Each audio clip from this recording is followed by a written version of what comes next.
Thank you, Mr. Chair. And my questions will principally be for Ms. Crawford.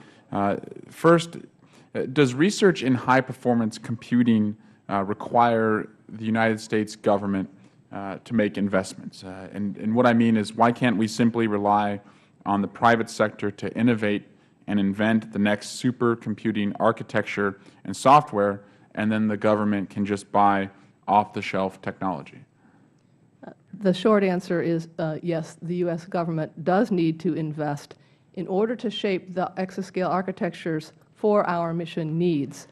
I can use an old example. When we started the Accelerated Strategic Computing Initiative in the mid-1990s for the Stockpile Stewardship Program, industry and the consumer base was driving computing in a direction that would not meet our needs. And without our investment, and our sustained investment and focused on cooperation and developing those processors that would meet our needs, we wouldn't have had the computers and the computing capability that we have today. And so today, it's essential that we work together with the Office of Science Laboratories and the NNSA laboratories to meet this mission needs. A shorter answer, perhaps, is that we're going to follow industry technologies. We can't afford our own, brand new fab or our brand new machines. What we want to do is pay on the margins to make those machines viable for our particular applications, which is mimicking the physical phenomena around us. And when we look at our global competitors, Japan, China, India, Brazil, Russia, are they allowing or relying solely upon the private market, or are they also having government investment and government at the table as well? There is strong government investment in Japan, China, Russia, the European Union. There's about $1.1 billion of investment in Japan. I would have to do the translation, but the most 5-year plan within China is investing, and again, not just in the hardware technologies, but they're investing in the low-level software and the applications, and making sure that they have the ecosystem in order to be able to deploy these systems effectively to make a difference to their underlying national security and economic competitiveness. So they're making large investments. It sounds like for the U.S. to keep its edge in high-performance computing, we will need to continue to have the Federal Government make investments in these programs. Is that right? Absolutely. You talked a little bit about the joint partnership that must take place between NNSA and the Office of Science. Why is exascale capability so critical to DOE's National Nuclear Security Administration? So then I will take a more focused view on just what's going on within the NNSA laboratories. It is our duty to assess the state of the stockpile on an annual basis. And the stockpile is being decreased in the numbers of weapons and the types of weapons. That makes each single weapon remaining in the stockpile critically important to understand what's going on. Going toward a more leaner and meaner model. Right? Leaner and meaner. And so those systems, as they age, they are being modernized as parts begin to fail. And so there are a number of things that we need to understand physically. Nuclear weapons are very complex. Think about parking your car in the garage and not turning it on, but then wanting to be able to use it when you have to. There are special materials that are changing over time, and rings that outgas, and all kinds of things that go on just sitting there. And we need high-fidelity 3D simulations to understand, the initial conditions, the engineering features, the safety features, the security features. And today we cannot simulate at that high fidelity. So we have a number of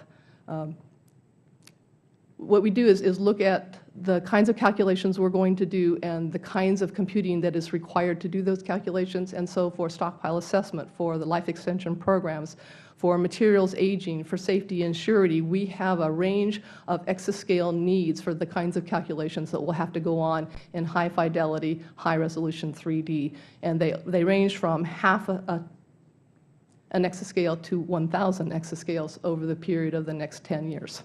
And Ms. Crawford, starting in about 2018. Can you tell me more about Livermore's work to address industrial and medical research needs? For example, your groundbreaking simulation of the human heart and your recent work with the California Energy Commission to improve energy management throughout the state, and how Exascale and HPC have affected our ability to do this? I'd be glad to. Having developed these capabilities for our mission drivers, then they are applicable, as Dr. Reed has said, to many other activities. Last year, we worked with IBM to develop a code called Cardioid, and it models the electrical signals of the heart, and it has the potential to be used to test drugs or medical devices. The code ran in nearly real time across our 20 petaflop machine at Livermore, beating at astonishing 60 beats per minute. So this is almost 12% of real time.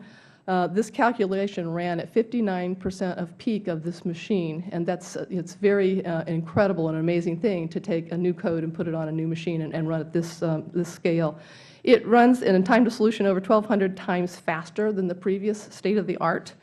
And this work shows promise for what advanced computing can do for understanding the human body. But it also demonstrated the extreme level of specificity and technical acuity required to achieve this result. And of course, these insights that we gain there will then be applied back to the stockpile. Great. Well, thank you so much, Ms. Crawford, and thank you again to our other comments about providing more certainty to our national laboratories. And we know that it's not just the laboratories who need the certainty, but also private industry or any contractors who depend on work from the laboratories. One of the first lessons I learned when I was a planning commissioner years ago on a local sign ordinance issue from a local small business owner was vote for me, vote against me, but just give me certainty, and do not have month-to-month sign regulations that give us no certainty at all, which now I've learned here, as the Chair said, month-to-month budgets also don't serve our laboratories well or private industry well. And so I join you in hoping that we can find ways to provide more certainty. I was hoping to just go witness by witness briefly, and if you could just tell me for my own edification, and I'm sure many others are curious, what are the private-public partnerships that you have at your laboratories through the Exascale program? Well, let's say I don't run a laboratory as some of the others do, but I would note things like and Rick, you do run a lab that does this, the Insight program in Oscar that invites researchers from outside DOE and from industry, and with a particular emphasis on some industries, to use the most advanced facilities that we have. So I think that would be one that I would identify coming out of Oscar. Great. And Dr. Stevens?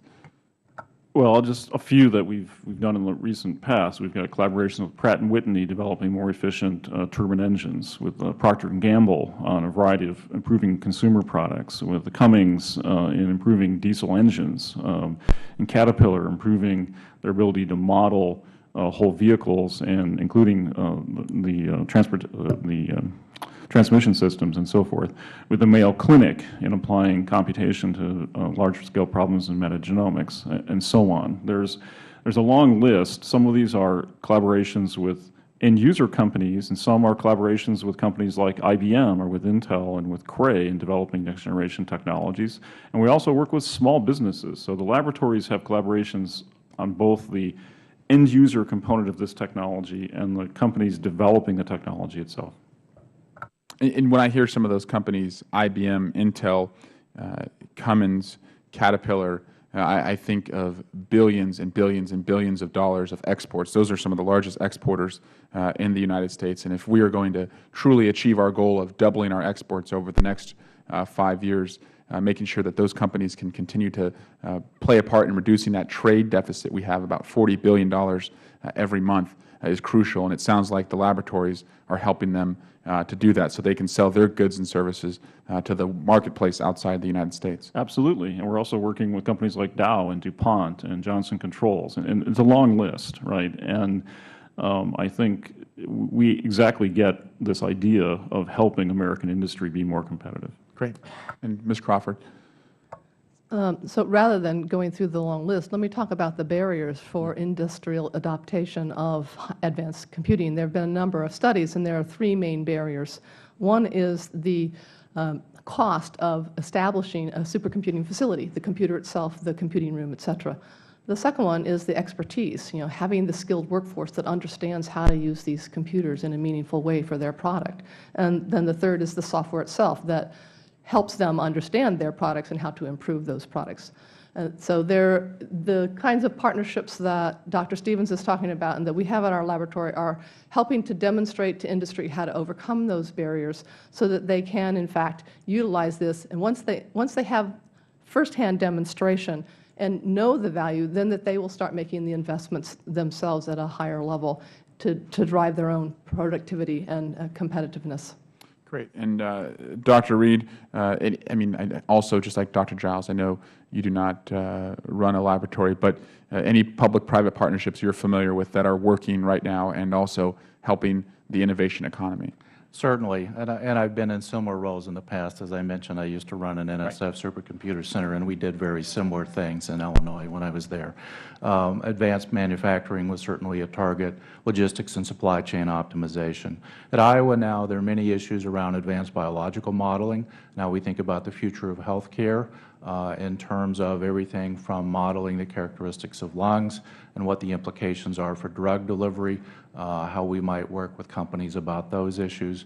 I would echo what Ms. Crawford said, though. What's really crucial in those engagements and use of high-performance computing is simplicity of use, because the domain experts are interested in advancing either the technology or the science or its applications, and less interested in understanding what those of us in the technology business might view as the really cool stuff. It is a means to an end, and so those software and user interface issues are really important. When I was at Microsoft, I spent a great deal of time working with the community and science on exactly those issues. How do we bring the power of advanced computing into small companies and into individuals' hands, where, from their perspective, the ease of use that they find familiar in their mobile device or their PC extends seamlessly and apparently magically to exploit those advanced capabilities. Great. Well, thank you. Thank you, Mr. Chair. This has been a great hearing.